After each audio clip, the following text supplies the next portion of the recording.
Bonjour à tous. Je suis Marianne Sinaud, présidente de l'ISNAR-IMG, et je suis accompagnée par Charlotte Bozek, première vice-présidente de l'ISNAR-IMG. Nous sommes toutes les deux internes de médecine générale à Rennes. C'est avec un immense honneur et une grande joie que nous déclarons la 21e édition du Congrès des internes de médecine générale « Soignant demain, se construire au quotidien » ouverte.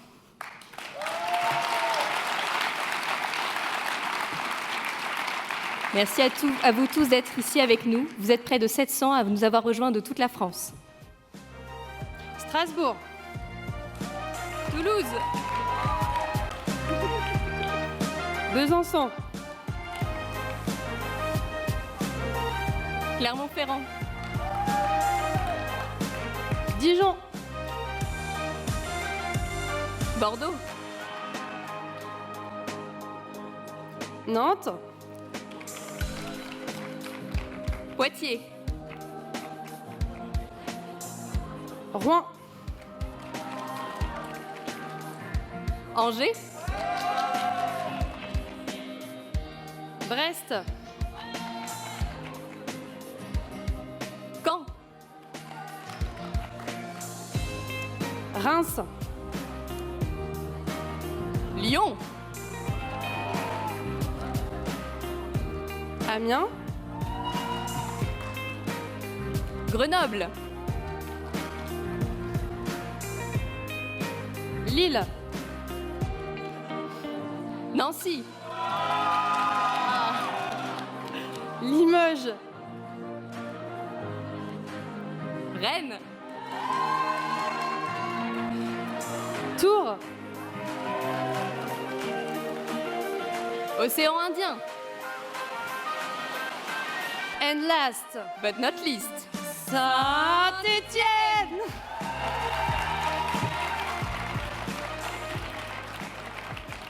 Je vais maintenant laisser la parole à Marion Royer, présidente du CPMG, le syndicat stéphanois pour l'internat et le post-internat de médecine générale, et Cécile Petit, coordinatrice de l'équipe locale d'organisation. Bonjour à tous, je nous présente, je suis Marion Royer, la présidente du CPMG, le syndicat stéphanois des internes de médecine générale, et voici Cécile Petit, la responsable du congrès au local. Encore une fois, on tient à tous vous souhaiter la bienvenue à ce 21e congrès des internes de médecine générale qu'on a pu co-organiser pendant de nombreux mois avec l'ISNAR-IMG.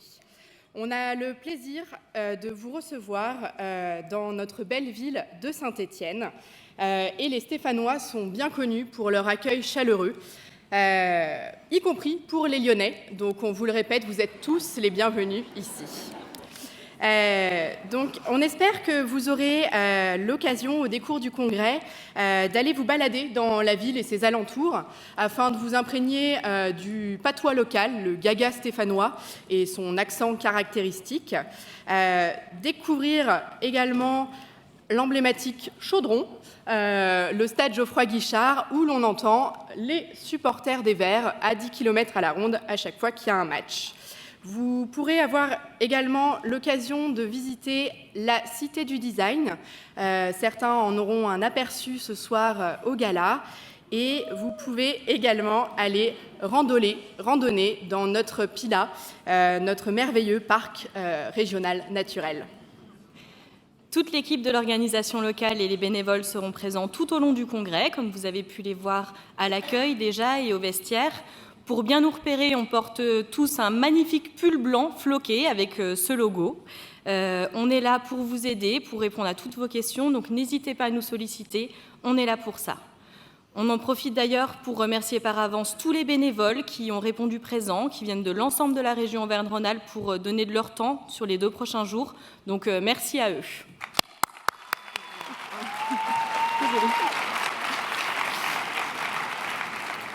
Nous espérons que vous prendrez autant de plaisir à participer à ce congrès qu'on en a eu pour l'organiser.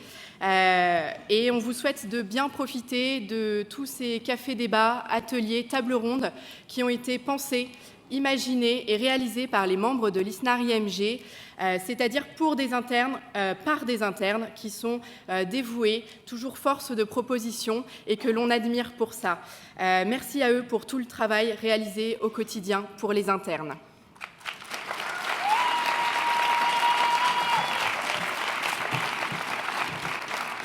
Et on vous souhaite à nouveau un bon congrès à tous.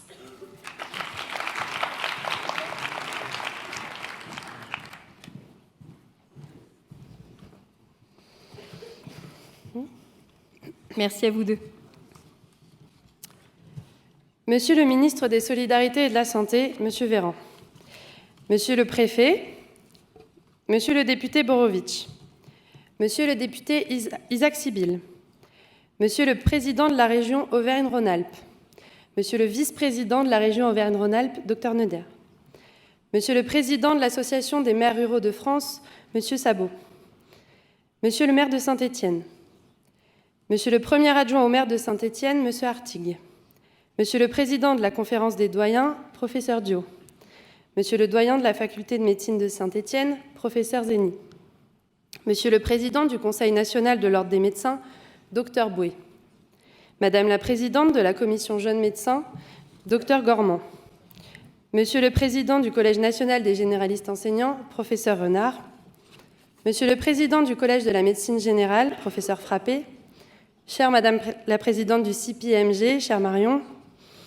nous sommes aujourd'hui réunis pour partager et échanger à propos de notre formation et de notre exercice futur et de notre système de santé. La médecine générale est, en toute objectivité, la plus belle des spécialités.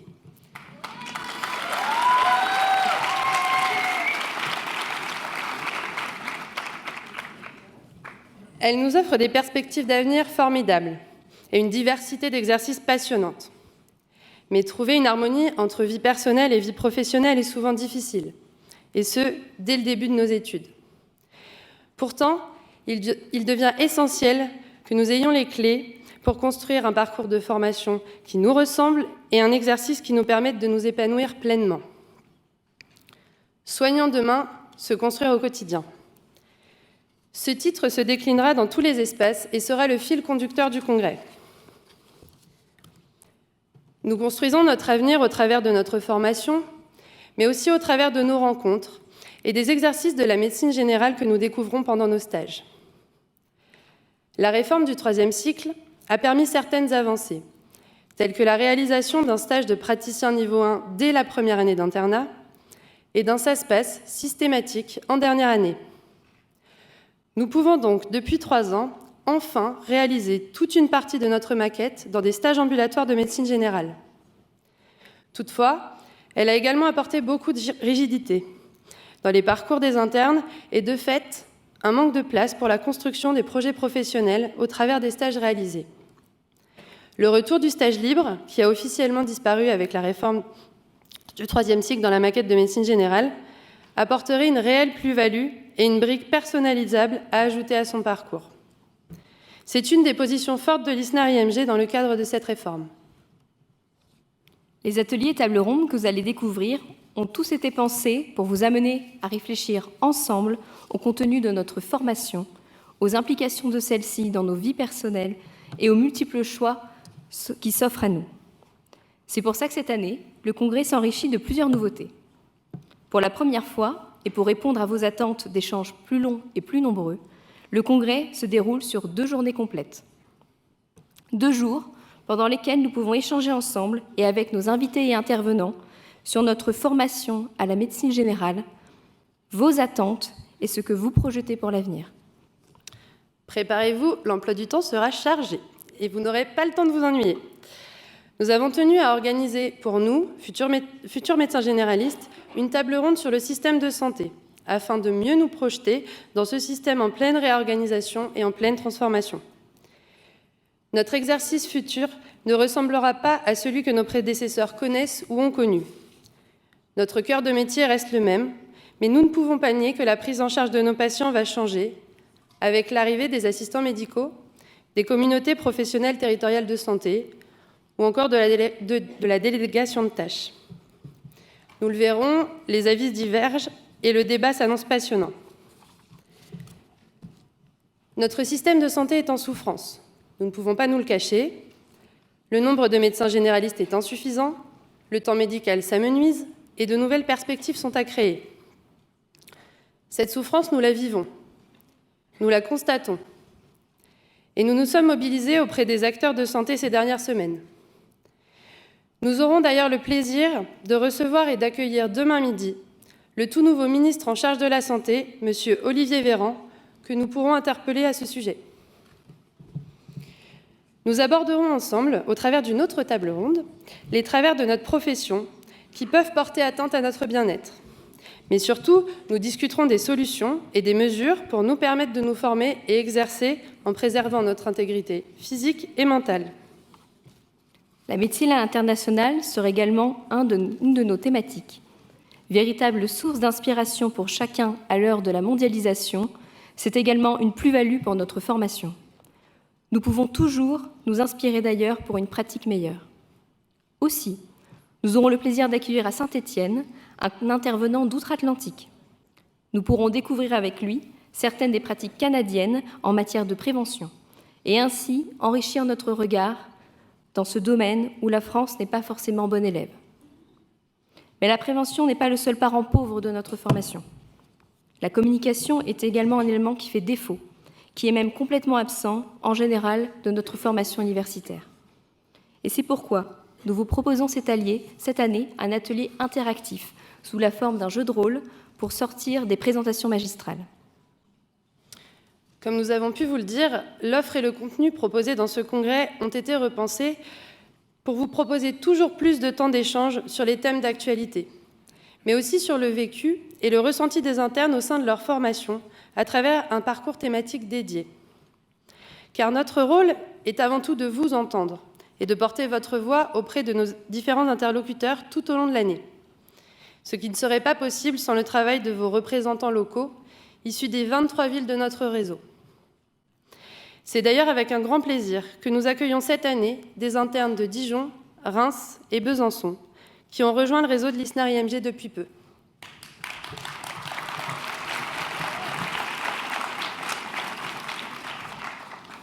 Mais que serait un congrès sans partenaires, surtout depuis la loi du 24 juillet 2019 ?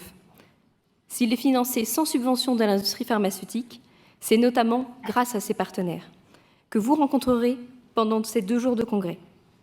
Certains pourront être des acteurs de votre vie professionnelle de demain, collectivités territoriales, centres de santé, prestataires, etc.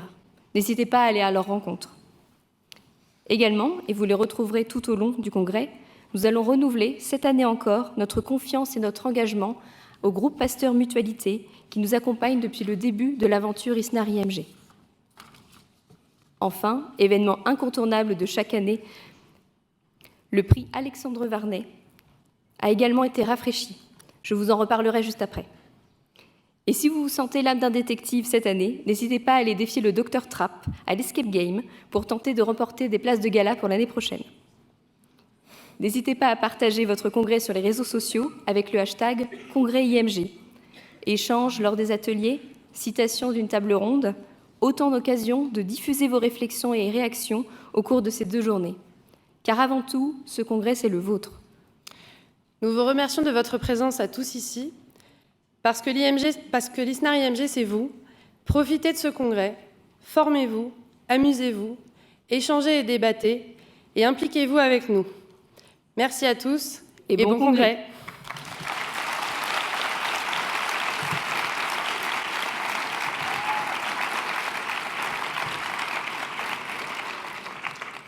Je laisse la parole au professeur Dio, président de la conférence des doyens de médecine.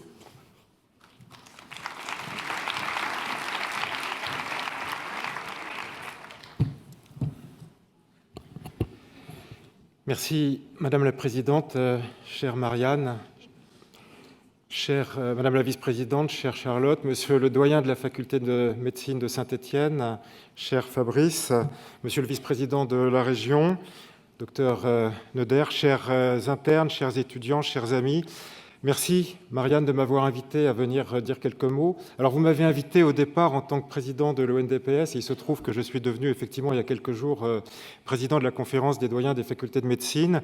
Je ne suis pas un cumulard, et j'ai demandé à être remplacé dans ma fonction de président de l'ONDPS. Donc, c'est bien en tant que président de la conférence des doyens que je suis heureux de pouvoir m'exprimer auprès de vous ce matin. J'ai proposé à notre conférence de nous concentrer, il y a beaucoup de sujets à aborder, mais de nous concentrer au cours des 2 années qui viennent sur 5 sujets, et je ne vais même pas les aborder les 5 ce matin, je vais aborder 2 d'entre eux qui vous intéressent plus que les autres sans doute, qui sont les réformes des études de santé et puis la recherche. Il se trouve qu'hier, un journaliste m'a demandé ce que serait le modèle du médecin de demain. Et ça m'a fait réfléchir parce que je me suis dit 2 choses. D'une part, ça veut dire que ce journaliste pense qu'on n'est pas dans cette réflexion-là et qu'on forme des médecins sans se demander ce que doit être, entre guillemets, le produit fini. C'est pas très élégant, mais voilà, vous comprenez ce que je veux dire. Et puis, surtout, ça m'a fait réfléchir au fait que ce journaliste, et peut-être d'autres dans la société, s'imaginent qu'on a pour but de former un modèle de médecin. Et ça, c'est une erreur absolument fondamentale. C'est vrai, et c'est le problème de la formation médicale aujourd'hui, que notre formation a tendance à produire des médecins issus d'un même moule, qui sont des scientifiques quand même, souvent métropolitains, et qui peut-être aujourd'hui, enfin je dis peut-être parce que je suis pudique, qui ne répondent plus à l'ensemble des attentes de notre société quant au corps médical. Et c'est compliqué parce que ces attentes, elles sont extrêmement diverses. Il y a le besoin exprimé pressamment d'une offre de soins premiers, de proximité, par des professionnels qui soient compétents, qui soient ancrés dans leur territoire, qui soient empathiques, qui soient agiles. Je viens de décrire votre spécialité. Il faut également que nous soyons capables de préparer des acteurs de très haut niveau de la recherche. Il faut que notre pays soit capable aussi d'obtenir dans les années qui viennent des prix Nobel de médecine. Ce n'est pas exactement la même formation pour les deux. Les deux sont aussi importants pour notre pays. Il faut que nous soyons capables de former des gens qui réfléchissent à l'évolution de la santé publique. Et je disais tout à l'heure à Marianne dans un couloir que pour moi, les spécialistes de médecine générale sont des acteurs majeurs de cette réflexion de santé publique. Naturellement, c'est quand même pas rabaisser la spécialité que de dire ça. Et puis, il faut aussi que le champ de la médecine soit complètement connecté avec les autres champs disciplinaires de l'université, des sciences sociales, des sciences humaines, etc. Et alors, une fois qu'on a dit ça, je pense qu'il faut reconnaître que notre modèle de formation ne répond pas parfaitement à ça. C'est pour ça que je suis tellement engagé et tellement enthousiaste pour faire avancer et faire réussir les réformes des études de santé. Je ne dis pas que c'est simple, c'est compliqué, mais on les a voulues, ces réformes, il faut qu'on y arrive. Les réformes du premier cycle des études médicales doivent nous permettre de diversifier le profil des futurs médecins, doivent nous permettre, grâce à ces 400 LAS issus d'une centaine d'universités, de faire rentrer parmi nous peut-être des profils plus finalement attirés au départ par des sciences humaines, par de la psychologie, que sais-je encore, mais pas forcément attirés par des sciences fondamentales. Ensuite, l'enjeu, ça va être d'harmoniser les connaissances de ces personnes au cours du premier cycle pour les amener ensuite dans un deuxième cycle qui soit fondé sur une pédagogie de la compétence. Et là, dans nos facultés, on va devoir s'appuyer sur les enseignants de médecine générale qui ont ça en tête depuis bien longtemps pour profiter de toute leur expérience et en particulier projeter la formation hors les murs, faire en sorte, comme c'est fait depuis longtemps en médecine générale, d'installer la formation là où elle est de qualité, à distance des grandes villes, à distance des villes de faculté, à distance des CHU, à distance et au plus proche de ceux qui attendent finalement une présence médicale. Ce sont des enjeux absolument majeurs et je pense que votre congrès doit nous permettre d'avancer ces réflexions. Je disais à Marianne tout à l'heure, cet atelier, où je ne sais plus comment vous l'avez intitulé, mais où on voit bien le lien entre médecine générale et santé publique, il est absolument majeur. L'autre intérêt de voir les choses comme ça, c'est que ça doit nous permettre de sortir les études de médecine d'un tunnel angoissant et douloureux, malheureusement trop souvent, pour les étudiants en médecine. Et ça doit permettre de remettre de la qualité de vie au travail et pendant les études. Je sais que c'est aussi un sujet qui vous préoccupe et qui est à l'ordre du jour de votre congrès. Je ne veux pas faire trop long, mais je veux quand même parler 2 minutes de la recherche. La recherche en soins premiers, elle est absolument essentielle. Et à mon avis, il faut qu'on progresse parce que je ne vois pratiquement jamais dans les grands journaux généralistes, Lancet, New England, par exemple, Journal of Medicine, d'articles en soins premiers venant de notre pays. Je pense qu'il faut qu'on travaille, conférence des doyens, avec le Collège national des généralistes enseignants et avec la représentation étudiante pour imaginer peut-être de nouvelles sources de financement à l'image du PHRC, mais peut-être programme de recherche clinique, on enlèverait le H. Enfin bref, il faut qu'on trouve le moyen de tous ensemble définir ce que sont les grands enjeux de santé publique, mais en soins premiers, pour trouver des financements et surtout mettre en place une force de frappe en réunissant tous les acteurs de la recherche en soins premiers qui aujourd'hui peut-être sont trop, à mon avis, dispersés. Et puis il faut qu'on décloisonne la recherche et que cette recherche en soins premiers soit aussi connectée avec les acteurs de la recherche en sciences humaines et en sciences sociales. Voilà, ce sont 2 des 5 priorités que j'ai données à notre conférence. Les 3 autres, je ne vous en parle pas, parce qu'autrement, vous allez trouver que je suis bien trop long. Je vous redis le plaisir que j'ai d'être ce matin avec vous. Je ne pourrai pas rester le reste du congrès, mais je penserai bien à vous. Et je vous souhaite des travaux très fructueux dans une ambiance que je sens déjà très, très conviviale. Merci beaucoup et bon congrès.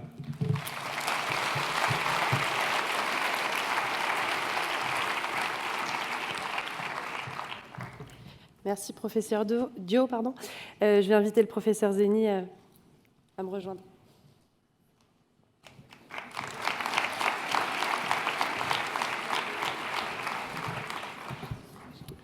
Bonjour à toutes et à tous. Monsieur le vice-président de la région Auvergne-Rhône-Alpes en charge de l'enseignement supérieur, de la recherche et aussi de la santé, à ma connaissance. Monsieur le président de la conférence des doyens de médecine, cher Patrice, ça me donne l'occasion de le féliciter publiquement pour son élection il y a quelques jours. Et je suis certain qu'après le discours qu'il vient de prononcer devant vous, il saura être à l'écoute de votre syndicat. Madame la présidente de l'intersyndicale nationale autonome représentative des internes de médecine générale, chère Marianne, Madame la vice-présidente en charge du congrès, Madame la présidente du CIPI, chère Marion, Madame la présidente de l'organisation locale du congrès, chère Cécile, chers collègues, chers amis, j'ai oublié de saluer le professeur Paul Frappé, président du Collège de la médecine générale, chers internes stéphanois, chers internes de toute la France, je suis très heureux d'être ici pour l'ouverture de votre congrès. Je remercie votre présidente de m'avoir invité. C'est très spontanément que j'ai accepté parce que votre intersyndicale regroupe 23 structures, dont le CIPI stéphanois, et Marion, Stéphane, qui je crois est dans la salle, Cécile, savent pertinemment les liens qui unissent la direction de la faculté de médecine avec le CIPI. Nous travaillons toujours ensemble dans le dialogue et nous visitons les hôpitaux du GHT et de la subdivision de Saint-Étienne ensemble avec le professeur Bois. J'ai été élu doyen il y a 10 ans. Une des premières décisions que j'ai eu à prendre, c'est de nommer le professeur Bois, professeur de médecine générale, coordonnateur du département de médecine générale qui était dirigé avant mon élection par un PUPH. Tout au long de ces 10 années, on a su travailler ensemble et on a toujours entretenu des liens extrêmement importants pour le bien des étudiants et pour la qualité de la formation médicale en médecine générale.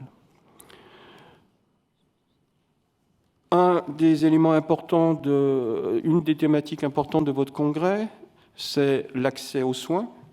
J'ai lu avec attention le dernier communiqué que vous avez publié en association avec l'ANEM Fait Réagir. Et je tiens à vous dire que je partage votre avis. Je crois qu'il y a une méconnaissance de ce que sont les internes de médecine générale, les futurs professionnels en médecine générale. Et je pense que pour faire face à cet accès aux soins, et comme vous le savez, il y a environ 5 millions de Français qui n'ont pas de médecin traitant en ce moment, il faut savoir agir, et tous agir. Et je suis d'accord pour dire que les mesures coercitives sont totalement contre-productives pour obtenir ce but et qu'il faut favoriser les mesures incitatives. Je pense que vous allez y travailler.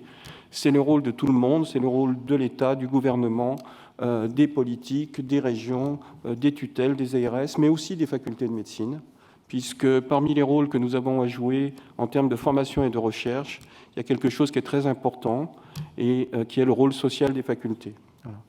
Donc il faut savoir faire découvrir les territoires à nos étudiants, et en tant que doyen, j'ai réussi à obtenir que la subdivision s'agrandisse avec les hôpitaux de Roanne et Annonay, et nous avons les conditions nécessaires pour faire découvrir ces territoires à la fois aux étudiants de second cycle, à la fois aux internes de médecine générale, aux internes de spécialité, et nous avons des MSU qui sont sur Roanne et sur Annonay qui prennent en charge les internes de médecine générale. Je tiens à dire que nous avons dans cette salle le président du Collège de médecine générale, le professeur Paul Frappé, et j'en suis très fier puisqu'il est PU à Saint-Étienne et qu'avec le professeur Bois, nous l'avons accompagné depuis 10 ans. Il était chef de clinique, il a été nommé MCU titulaire, c'était mon premier MCU titulaire de médecine générale, puis PU sous mon mandat, et il est devenu très rapidement un personnage très important du paysage de la médecine générale. Et je tiens à le féliciter pour son parcours, et j'espère qu'il n'oubliera pas de s'investir aussi à Saint-Étienne.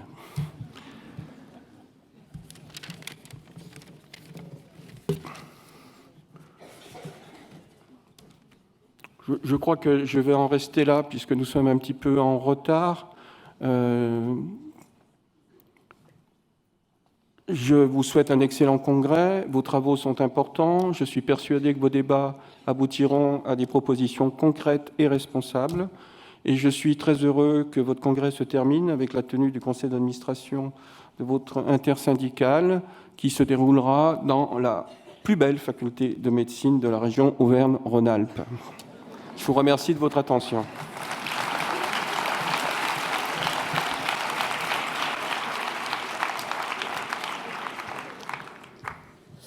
Merci, professeur Zeny. Je vais inviter le docteur Noder, vice-président à la région Auvergne-Rhône-Alpes en charge de la santé.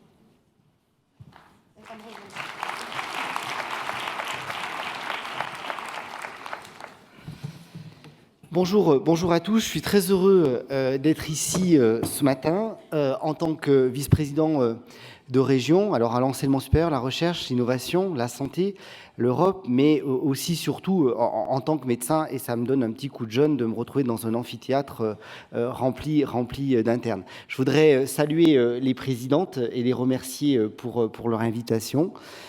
Et les féliciter pour leur engagement, parce qu'on en discutait tout à l'heure avec le président donc, de la conférence des doyens. C'est quand même fabuleux de pouvoir compter sur l'engagement pour faire bouger les lignes et pour correspondre le plus à l'attente de nos concitoyens.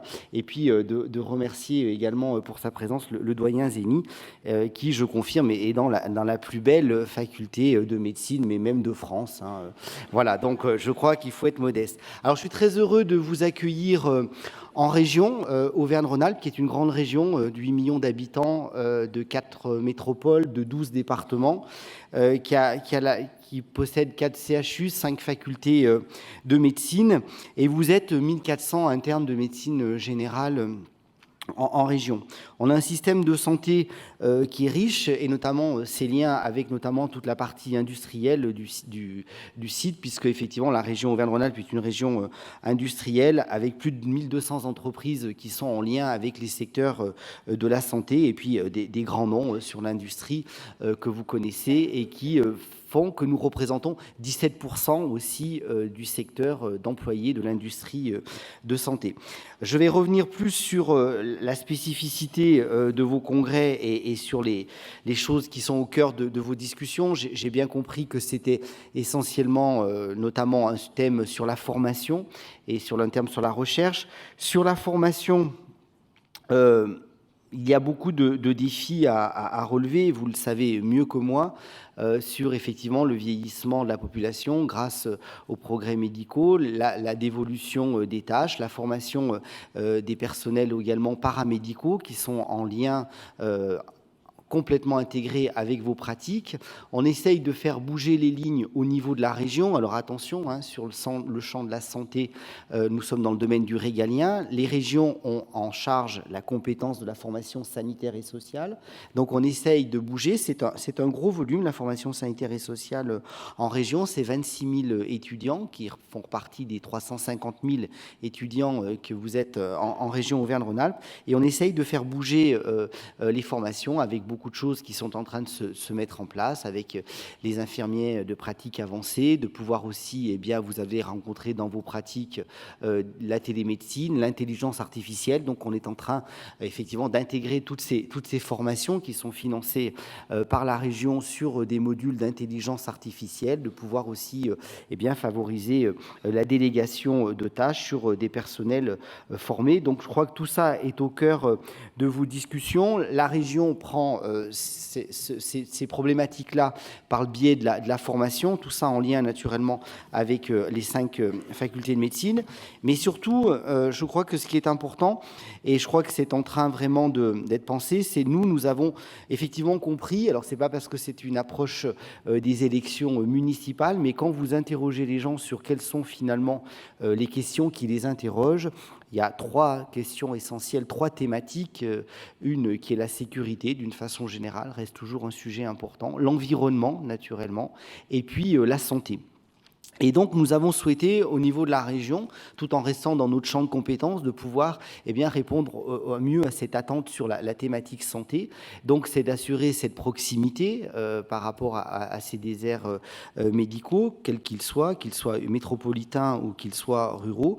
Donc, on a lancé un grand plan d'amélioration des équipements sur les centres hospitaliers dits périphériques, sur de l'investissement pour moderniser les installations. On est la seule région pour l'instant à avoir enclencher ce plan de modernisation des centres hospitaliers de proximité pour assurer un plateau technique où vous, demain, praticiens, vous pourrez les utiliser, vous pourrez y travailler, vous pourrez y envoyer vos patients pour un maillage de territoire et puis surtout de pouvoir aussi renforcer tout ce qui va sécuriser le parcours de vos patients dans le cadre des avis aussi spécialistes et du partage d'expériences mutualisées au sein des maisons médicales.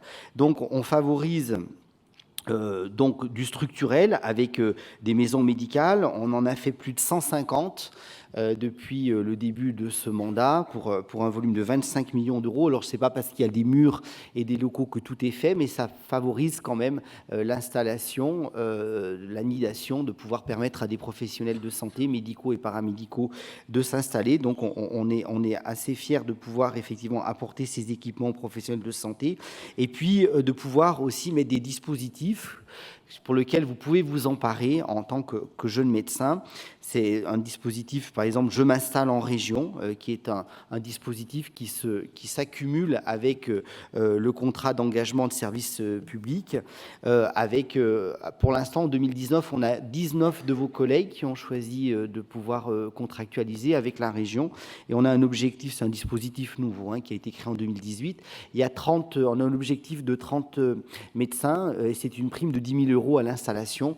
Je sais que souvent, l'installation correspond plus à un choix de vie, aussi une évolution de votre vie personnelle, de votre conjoint, mais tout ça peut quand même peut-être aider sur de l'installation. Et puis, il y a aussi beaucoup en lien avec les facultés de médecine, et je les en remercie, de pouvoir upgrader votre bourse quand vous faites effectivement un stage chez le médecin généraliste. C'est 500 €, donc ce qui fait 3 000 € sur le semestre pour quelque part favoriser ces stages sur les territoires.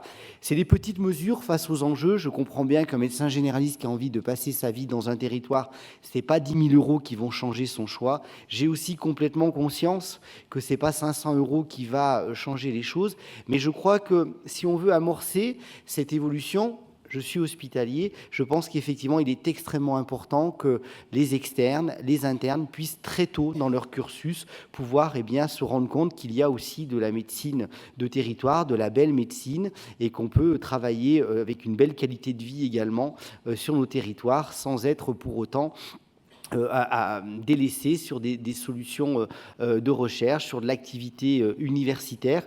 Moi, je plaide beaucoup, je ne sais pas si je serai entendu, les décrets ont été publiés sur les maisons médicales universitaires. J'attends les premiers doyens, je l'espère en région, qui tendront la main, et si effectivement ils le souhaitent, eh bien moi je suis prêt à y mettre les moyens pour faire des maisons médicales universitaires, permettre aux externes. On verra bien le profil de nos étudiants, mais si déjà dès la 3e année, ils ne veulent pas envisager de faire un stage eh bien, chez un médecin généraliste ou autre, eh bien, je crois que ce n'est pas ces profils-là qui iront dans des territoires dits plus ruraux. Et je pense que toute cette organisation, elle doit rester libre de choix, proposer, mais aussi il faut savoir la proposer correctement dans le sens du cursus médical. Voilà, je ne veux pas être trop long, en tout cas, vous l'avez compris, ces sujets sont au cœur de nos attentes. Moi, je suis vraiment très content de m'avoir donné quelques minutes et de pouvoir venir à votre rencontre. J'espère qu'on pourra continuer à travailler sur ces évolutions de réforme. On voit que les lignes sont beaucoup en train de bouger. J'espère que... Moi, j'ai beaucoup d'inquiétudes sur la réforme des études, parce que moi, les étudiants que je vois, ou surtout ma collègue vice-présidente au lycée, voient beaucoup de questionnements des lycées lors du remplissage de Parcoursup, et j'espère qu'effectivement, on a tous conscience qu'il faut briser les lignes, qu'il faut enrichir ses compétences, et que pour être un bon médecin, il ne faut pas juste avoir répondu, comme à mon époque, des internats et des QCM, mais il faut effectivement avoir aussi de l'empathie, savoir travailler avec l'ensemble de ses collègues, mais il faut aussi que tout cet accès donc à cette première année de médecine, eh bien, soit pas non plus repoussoir, source de stress et d'angoisse, parce que effectivement le parcours pour l'instant, alors il faut que ça se mette en place, mais n'est pas très clair pour les premiers retours que nous avons de nos lycéens et de nos correspondants étudiants dans les premières années, et ça suscite beaucoup, et ça suscite aussi, je vois, une forte réticence des étudiants à aller vers ces dispositifs nouveaux, avec une volonté peut-être de laisser passer cette première année, de pouvoir effectivement se mettre un peu en année de césure et d'aller aussi vers des organismes plus privés de préparation.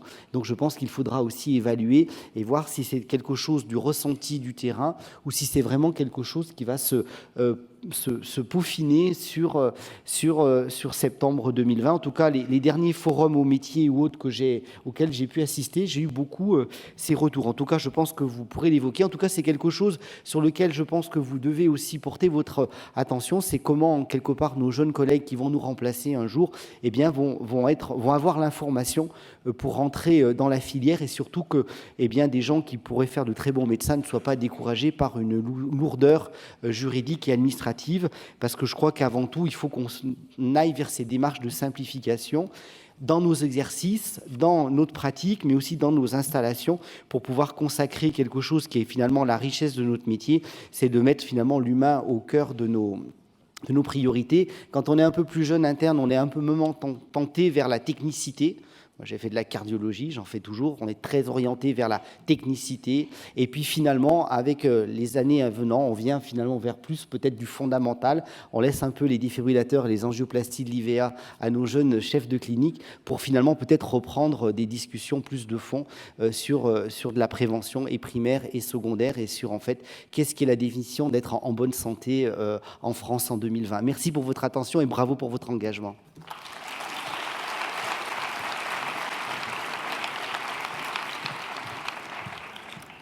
Je vous remercie tous les trois pour votre intervention. Je vais maintenant donner la parole au groupe Pasteur Mutualité qui nous accompagne depuis le début de l'aventure. Bonjour à tous et à toutes. Comme tous les ans, c'est vraiment un plaisir de voir cet amphi plein, de voir tous ces futurs professionnels qui répondent présents aux sollicitations de leur structure représentative. Et je voudrais commencer mon intervention par remercier votre ancienne présidente, Lucie Garcin, votre nouvelle présidente, Marianne, qui est derrière, et l'ensemble des administrateurs de l'ISNAR-IMG qui ont eu, enfin pour nous c'est très important, hein, ont eu la bonne idée, on va dire ça comme ça, en tout cas l'intelligence de renouveler le partenariat avec Groupe Pasteur Mutualité. Et je voudrais qu'on applaudisse vos présidentes et vos administrateurs pour cela, s'il vous plaît.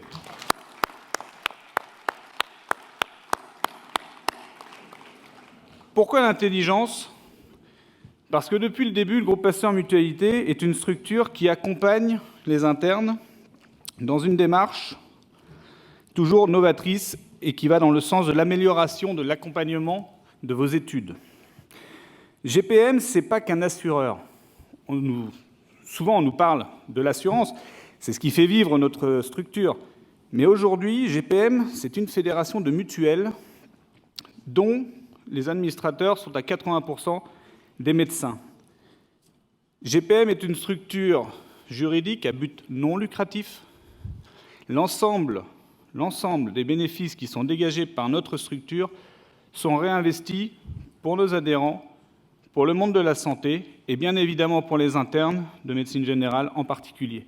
C'est dans ce cadre-là que nous pouvons renouveler tous les ans, sans arrière-pensée de rentabilité ou quelque chose de ce genre, les partenariats avec l'ISNAR-IMG. Nous vous accompagnons tout au long de votre cursus de formation, donc avec des produits assurantiels, mais également, et c'est une nouveauté de la nouvelle année 2020 pour Groupe Pasteur Mutualité, avec toute une gamme de services, d'accompagnement, et en particulier un programme que nous allons décliner très rapidement, qui s'inspire d'une expérimentation qui a été menée depuis plus de 25 ans au Québec, d'accompagnement pour les internes, les médecins, qui sont en situation difficile. On parle souvent de burn-out, d'épuisement professionnel, mais il n'y a pas que ça. Toutes les situations de vie personnelle peuvent avoir des répercussions sur la vie professionnelle. Et du moment que votre situation personnelle ne vous permet plus d'être efficient dans vos cabinets, dans la prise en charge de vos patients, il faut qu'on trouve des solutions pour vous aider, vous accompagner, vous sortir de l'ornière. Sachez que Groupe Pasteur Mutualité va mettre en place ce qu'on appelait le programme M à partir du mois prochain, où vous pourrez, de toute la France, nous solliciter pour vous aider. Des médecins formés vous répondront, non pas dans une démarche de soignant à soigner, mais dans une démarche d'accompagnement de médecin entre médecins, pour pouvoir vous donner des solutions et des aides à toutes les situations compliquées que vous pourriez rencontrer, que ce soit actuellement lors de votre internat, ou bien évidemment dans votre vie future lors de votre exercice professionnel. 2020, c'est aussi pour GPM l'ouverture de Villa M. Je pense que certains d'entre vous en ont entendu parler. Villa M est un concept-lieu qui a été décidé par les administrateurs du groupe Pasteur Mutualité il y a plus de 2 ans maintenant et qui est en train de voir le jour au cœur de Paris, dans le 15e arrondissement, 8000 m² de locaux à destination des professionnels de santé. Ce sera votre maison, ce sera votre endroit. Vous serez toujours les bienvenus, vous pourrez toujours pousser la porte d'entrée de ce lieu qui sera dédié à la santé de demain, à l'innovation et à tout ce que l'on peut mettre en place aujourd'hui pour faire progresser la prise en soin de nos patients.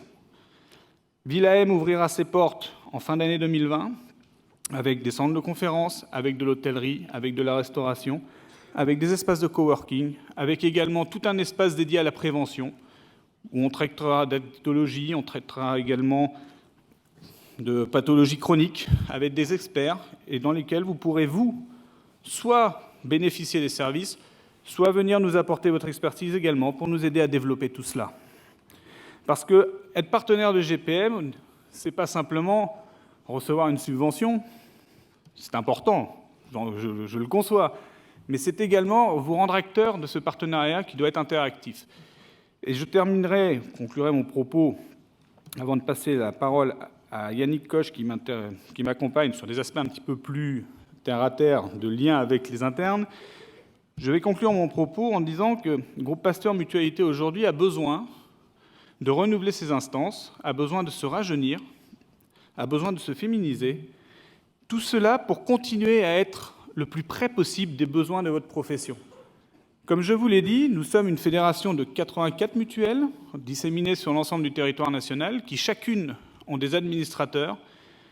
Et je vous invite à vous rapprocher de ces structures locales, à les rencontrer, à échanger avec elles pour voir comment vous pourriez demain vous inscrire dans la continuité et le développement du groupe Pasteur Mutualité.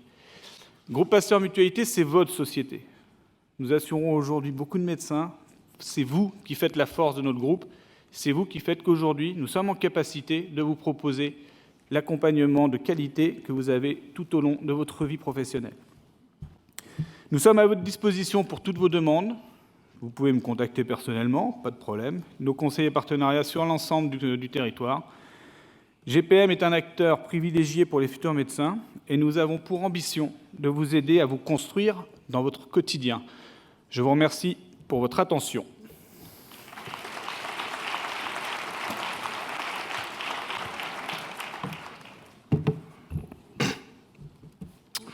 Bonjour à tous, bonjour à toutes. Je suis Yannick Koch, je suis conseiller partenariat du groupe Pasteur Mutualité sur la région Auvergne-Rhône-Alpes. À mon tour, pour commencer, je veux remercier les administrateurs de l'ISNAR-IMG de continuer à vous convier à votre congrès annuel. Pour ce 21e congrès, je veux remercier les partenaires présents avec vous.